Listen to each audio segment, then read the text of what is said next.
বোমা বাঁধতে গিয়ে ঝলসে গিয়েছিল বুধবার। নন্দীগ্রামে সেই বিজেপি কর্মীর মৃত্যু হাসপাতালে। নন্দীগ্রামে বোমা বিস্ফোরণের ঘটনায় মৃত্যু হল সেই বিজেপি কর্মী। বুধবার নন্দীগ্রামে বোমা ফেটে গুরুতর জখম হন খেজুরি জাহানাবাদ গ্রামের বাসিন্দা তপন ঢালি। তিনি এলাকায় বিজেপি কর্মী হিসাবে পরিচিত ছিলেন। নন্দীগ্রামে বোমা বিস্ফোরণের ঘটনায় মৃত্যু হল সেই বিজেপি কর্মী। বুধবার নন্দীগ্রামে বোমা ফেটে গুরুতর জখম হন খেজুরি জাহানাবাদ গ্রামের বাসিন্দা তপন ঢালি। তিনি এলাকায় বিজেপি কর্মী হিসাবে পরিচিত ছিলেন। আগুনে ঝলসে যাওয়ার পর থেকে তিনি তমলুক মেডিকেল কলেজের হাসপাতালে ভর্তি ছিলেন। রবিবার সেখানেই মৃত্যু হয় তার।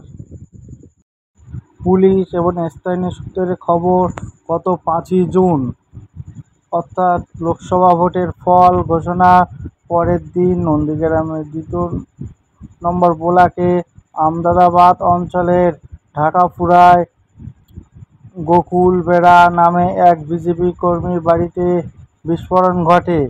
এই ঘটনায় গোকুল, তপন এবং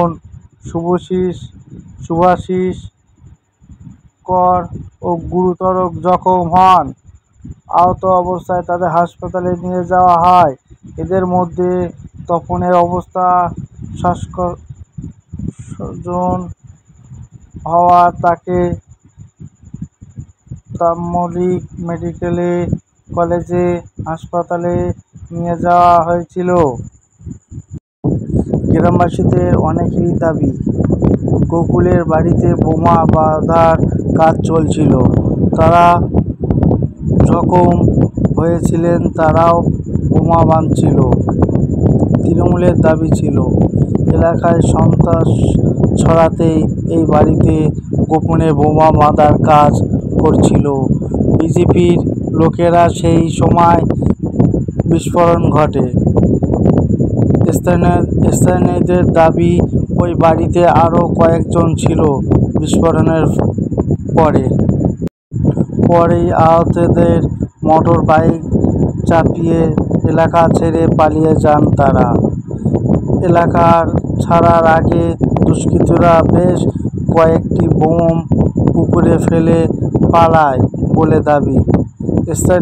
স্থানীয়দের বিস্ফোরণের খবর পাওয়ার পর পুলিশ বুধবার ঘটনাস্থলে গিয়ে বেশ কিছু অবৈধ বোমা উদ্ধার করেছিল।